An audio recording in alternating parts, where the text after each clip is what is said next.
Police line में भाजपा नेता एवं ग्रामीणों के साथ पहुंचा ग्राम बीतिया निवासी परिवार बेटी के हत्यारोपी पर की सख्त कार्रवाई की मांग। आपको बता दें, ग्राम बीतिया निवासी मानवी तोमर की अभियुक्त सागर द्वारा 22 मई को हत्या कर दी गई थी, जिसमें कार्रवाई करते हुए पुलिस ने अभियुक्त को गिरफ्तार कर लिया है। अभियुक्त के विरुद्ध कड़ी से कड़ी कार्रवाई की मांग को लेकर पीड़ित परिवार भाजपा नेता मनीष चौहान एवं ग्रामीणों के साथ एसएसपी कार्यालय पर पहुंचा। संबंधित मामले में एसएसपी को प्रार्थना पत्र सौंपकर अभियुक्त के विरुद्ध कड़ी से कड़ी कार्रवाई की मांग की गई। अभी हफ्ता 10 दिन पहले एक घटना बहुत ही गलत हुआ हमारी बहन मानवी के साथ। बहुत ही एक जिसे कहते हैं उम्मीद भी नहीं कर सकते ऐसी घटना घटित हुई हमारे गंगो थाना में क्षेत्र के अंदर।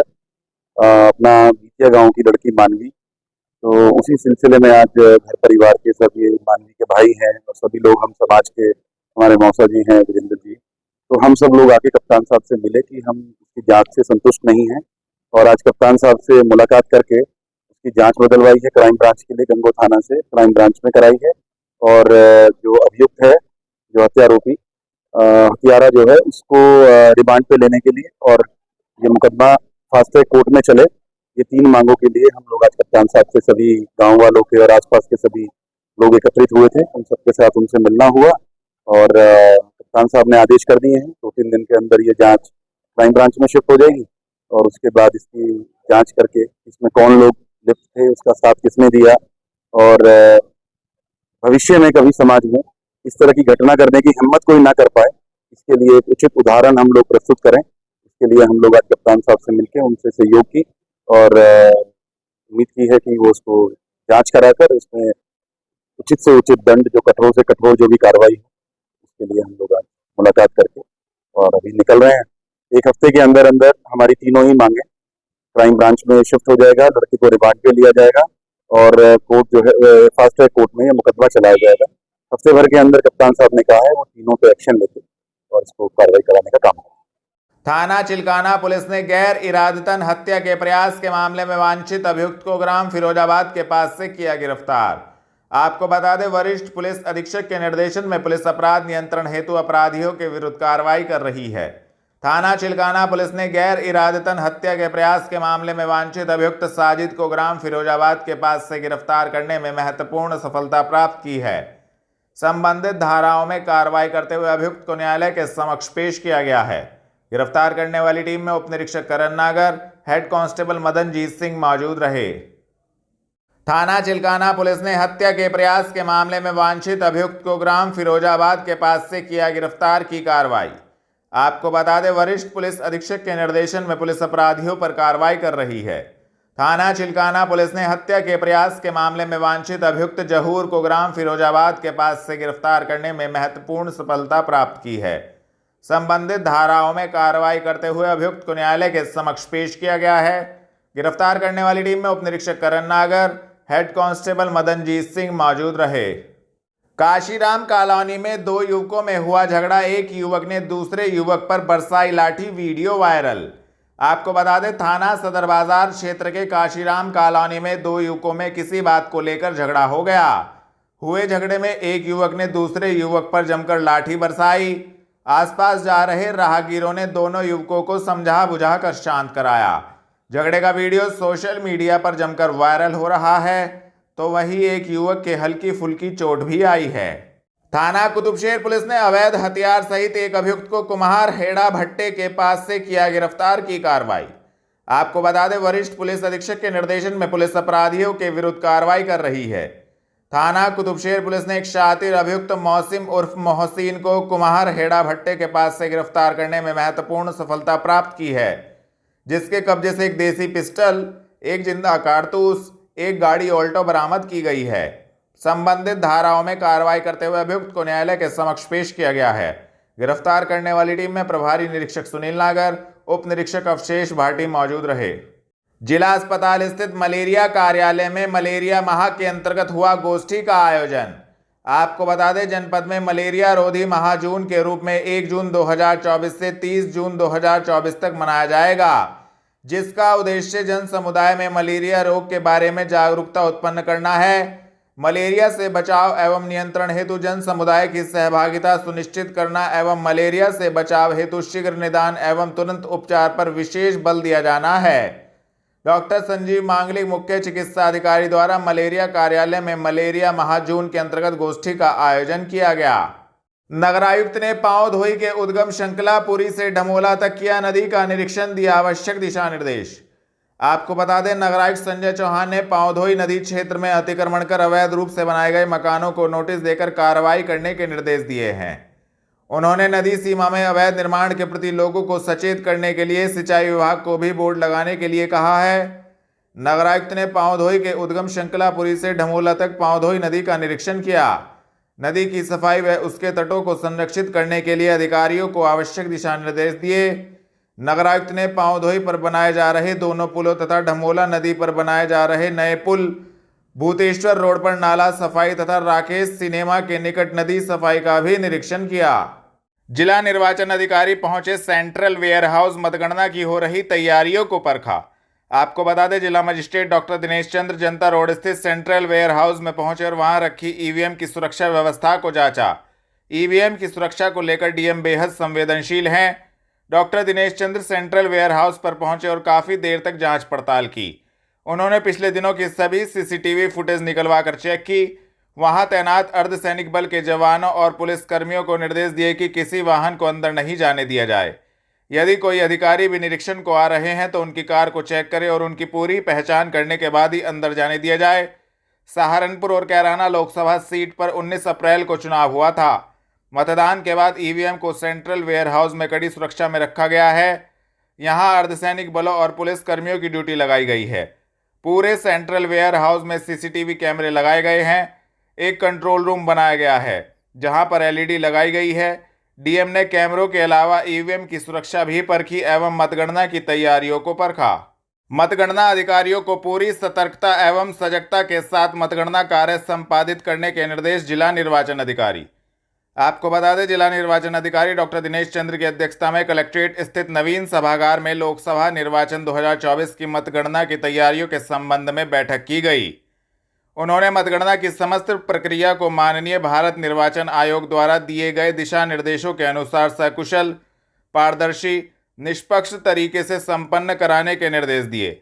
सभी अधिकारियों को मतगणना स्थल पर बैरिकेडिंग, पानी, भोजन, सुरक्षा व्यवस्था, एंट्री गेट, पार्किंग, मतगणना स्थल के अंदर टेबल चेकिंग से संबंधित सभी बिंदुओं पर आयोग के दिशा निर्देशों के तहत कार्य करने के निर्देश दिए। डीईओ ने बताया कि 4 जून को मतगणना सेंट्रल वेयर हाउस जनता रोड में की जाएगी। मतगणना को लेकर जो माननीय भारत निर्वाचन आयोग के समय समय पर लेटेस्ट इंस्ट्रक्शन निर्गत हुए हैं, विशेष रूप से 3 इंस्ट्रक्शन निर्गत हुए हैं, जिसमें से मुख्यतः 18 जुलाई 2023 जो लेटेस्ट इंस्ट्रक्शन है और 19 जुलाई 2023 का, उनमें जो भी व्यवस्था दी गई है उन सब व्यवस्थाओं को इंक्लूड करते हुए मतगणना कराए जाने की पूरी तैयारी की गई है। सुरक्षा की 3 टायर व्यवस्था है। उस व्यवस्था को पैरामिलिट्री फोर्स के साथ साथ एसएसपी जो बाह्य व्यवस्था पुलिस की होगी उसका समन्वय स्थापित करते हुए समस्त तैयारियां पूर्ण कर ली गई है। जहां तक जनपद सहारनपुर का प्रश्न है, जनपद सहारनपुर में 2 संसदीय क्षेत्र हैं। एक 01 सहारनपुर पूर्ण है और 02 कैराना, जिसके अंतर्गत गंगो और नकुड़ विधानसभा क्षेत्र है। जनपद सहारनपुर संसदीय क्षेत्र के अंतर्गत बेहट, सहारनपुर नगर, सहारनपुर 04 और देवंद और रामपुर मनिहारन विधानसभा क्षेत्र सम्मिलित है, जिसमें बेहट में 28 राउंड में गणना होगी और एक आंशिक राउंड होगा। इस प्रकार बेहट में कुल राउंड होंगे 29। इसी प्रकार सहारनपुर नगर में 32 पूर्ण राउंड होंगे और एक आंशिक होगा। 33 राउंड जो है 03 सहारनपुर नगर में होंगे। 04 सहारनपुर में 27 पूर्ण राउंड होंगे और एक आधा आंशिक होगा। इस प्रकार 28 राउंड होंगे। इसी प्रकार देवबंद 05 देवबंद में 26 पूर्ण राउंड होंगे, एक आंशिक होगा, 27 राउंड होंगे। और रामपुर मनिहारन में 23 राउंड हैं और एक आंशिक है तो 24 होंगे। जहाँ तक नकुड़ और गंगो का सवाल है, नकुड़ में भी 27 पूर्ण राउंड है, एक आंशिक है, और गंगो में 28 और एक आंशिक है, 29 राउंड है। इस प्रकार जहाँ तक पोस्टल बैलेट को गिनने के लिए व्यवस्था दी गई है, उसमें 2 प्रकार के पोस्टल बैलेट होते हैं, जो ईटीपीएस से के माध्यम से निर्गत किए जाते हैं और दूसरा पोस्टल बैलेट के माध्यम से। उनको गिनने के लिए 10 टेबल लगाई गई हैं और उस पर प्रत्येक राजनीतिक दल का एक एजेंट होगा। साथ ही जो हमारी 5 विधानसभा हैं जनपद सहारनपुर में, उसमें 15-15 टेबल लगाई गई हैं, जिसमें एक एआरओ टेबल होगी और 14 काउंटिंग टेबल होंगी ईवीएम की। कंडक्ट ऑफ इलेक्शन रूल 1961 और आरपी एक्ट 1951 के सुसंगत जो अनुच्छेद हैं और रूल हैं, उनको सम्मिलित करते हुए जो निर्देश दिए गए हैं, उनके अंतर्गत तैयारियां की जा रही हैं। सुरक्षा की पूरी चाक चौबंद व्यवस्था होगी। प्रत्येक टेबल पर माइक्रो ऑब्जर्वर होगा, जिसकी उसमें गणना होगी। साथ ही साथ जिस बूथ की गणना होगी, उस बूथ का 17C का भाग 2 प्रत्येक अभ्यर्थी के एजेंट को उसकी फोटोकॉपी उस गणना के बाद तत्काल दी जाएगी, जिससे कि उसको अपनी रिजल्ट, जो हमारा रिजल्ट तैयार होगा, उसको तैयार करने में कोई कठिनाई ना हो। साथ ही जो मन में दुविधा होती है, उस दुविधा का भी निराकरण और साथ ही साथ हम लोग उसको देंगे। ये मैंडेटरी प्रोविजन है, 17C का फोटोकॉपी एजेंट को देना है। ब्लैक बोर्ड पर भी राउंडवार गणना का परिणाम लिखा जाएगा और प्रथम राउंड की गणना होने के बाद द्वितीय राउंड की गणना प्रारंभ की जाएगी। मेरा सभी जिन लोगों की भी ड्यूटी लगी है, चाहे वो एजेंट के रूप में हो, चाहे अधिकारी के रूप में हो, या किसी भी रूप में अंदर उनको अधिकृत किया गया है, कोई भी मोबाइल फ़ोन जो अनमन्य लोग हैं उसके अलावा किसी को अलाउड नहीं होगा। इलेक्ट्रॉनिक डिवाइस, कैलकुलेटर भी जो अनमन्य लोग हैं उनको होगा। एजेंट्स के लिए भी अलाउ नहीं है, जैसा कि हम लोगों ने सभी अभ्यर्थियों को सूचित कर दिया गया है।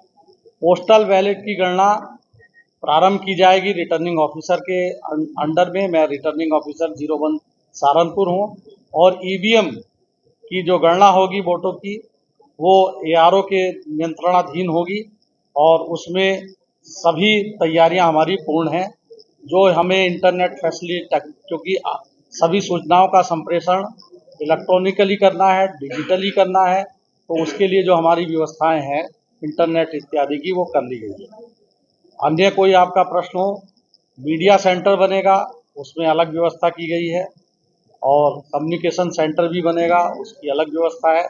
साथ ही चूँकि गर्मी अधिक है, गर्मी से किसी कार्मिक, एजेंट या कोई भी जो भी वहाँ पे मतगणना परिसर में वैधिक रूप से जिसको अनुमन्य किया जाएगा, उनके सब प्रकार की मेडिसिन की व्यवस्था इत्यादि की व्यवस्था की जाएगी, जो आकस्मिकता की स्थिति में उनको उपलब्ध कराई जाएगी। जलूस पूर्णतः प्रतिबंधित है। माननीय भारत निर्वाचन आयोग के निर्देश हैं, उसके अंतर्गत जलूस, विजयी प्रत्याशी को जलूस निकालने की अनुमति नहीं दी जाएगी। सुचितापूर्ण ढंग से वो अपना सर्टिफिकेट लेके शांतिपूर्वक ढंग से अपने घर उनको पहुंचाया जाएगा सुरक्षा के साथ।